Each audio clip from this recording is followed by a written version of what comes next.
ذكر وموعظة ونور فيه شفاء للصدور وشفيعنا يوم النشور.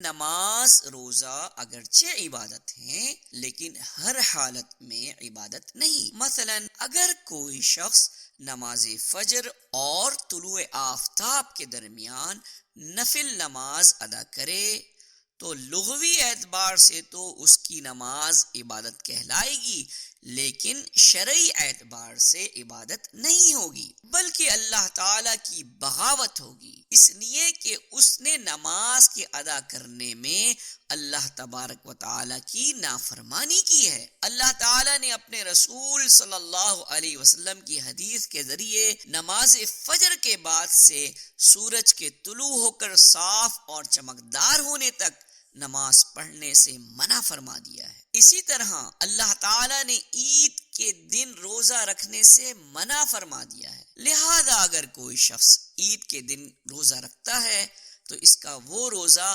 اگرچہ لغوی اعتبار سے عبادت ہے لیکن شرعی اعتبار سے عبادت نہیں، بغاوت ہے. اس نے عید کے دن روزہ رکھ کر اللہ تعالی کی نافرمانی کی ہے. غور کیجئے آخر یہ عبادتیں بغاوت کیوں شمار ہو رہی ہیں؟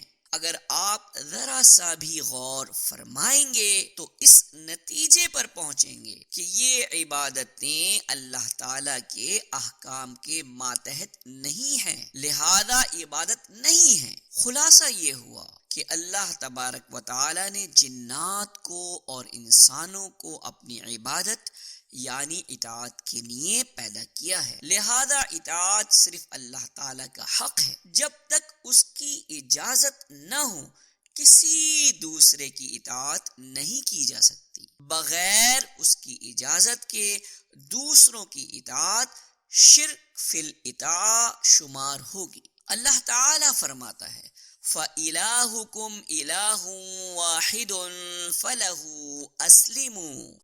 اے لوگوں سنو، تمہارا الہ ایک الہ ہے، لہذا اسی کی اطاعت کرو. انبیاء اور رسل علیہم السلام کی اطاعت اللہ تعالیٰ کے حکم سے کی جاتی ہے، لہذا حکم الہی کے ماتحت فرض ہے. اللہ تعالیٰ فرماتا ہے یا ایھا الذین آمنوا اطیعوا اللہ واطیعوا الرسول. اے ایمان والوں اللہ کی اطاعت کرو، رسول کی اطاعت کرو. اللہ تعالیٰ فرماتا ہے اطیعوا اللہ والرسول، اللہ اور رسول کی اطاعت کرتے رہو. اللہ تعالیٰ فرماتا ہے اطیعوا اللہ واطیعوا الرسول، اللہ کی اطاعت کرو اور رسول کی اطاعت کرو. اللہ تعالیٰ فرماتا ہے وما ارسلنا من رسول الا لیطاع باذن اللہ. اور اے رسول ہم نے جو بھی رسول بھیجا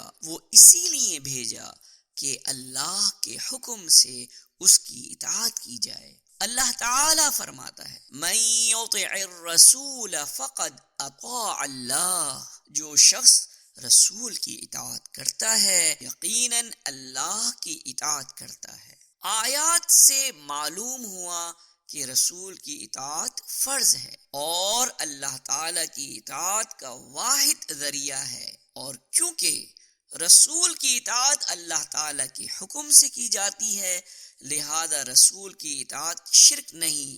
خلفاء امراء اور ماں باپ کی اطاعت بھی اللہ تعالیٰ کے حکم سے کی جاتی ہے لیکن ان کی اطاعت محدود و مشروط ہے. رسول اللہ صلی اللہ علیہ وسلم فرماتے ہیں اذا امر بمعصیۃ فلا سمع ولا طاعہ. جب امیر کی طرف سے گناہ کا حکم دیا جائے اس کے حکم کو نہ سنا جائے اور نہ اس کی اطاعت کی جائے. صحیح مسلم میں اذا کی بجائے ان ہے. رسول اللہ صلی اللہ علیہ وسلم فرماتے ہیں لا طاعت فی معصیۃ اللہ، اللہ کی نافرمانی میں کسی کی اطاعت نہیں. رسول اللہ صلی اللہ علیہ وسلم فرماتے ہیں انما الطاعت فی المعروف، اطاعت تو صرف نیک کاموں میں ہے. اللہ تعالیٰ نے معروف کاموں میں اپنے علاوہ دوسروں کی اطاعت کی اجازت دے دی ہے، اور کیونکہ معروف کام سے اللہ تعالیٰ کی رضا حاصل ہوتی ہے، لہذا معروف کاموں میں دوسروں کی اطاعت جائز ہے، اور یہ اللہ تعالیٰ ہی کی اطاعت ہے۔ خلاصہ یہ ہوا کہ اطاعت صرف اللہ تعالیٰ کا حق ہے، دوسروں کی اطاعت اللہ تعالیٰ کی فرما برداری میں جائز اور اللہ تعالیٰ کی نافرمانی میں ناجائز ہے۔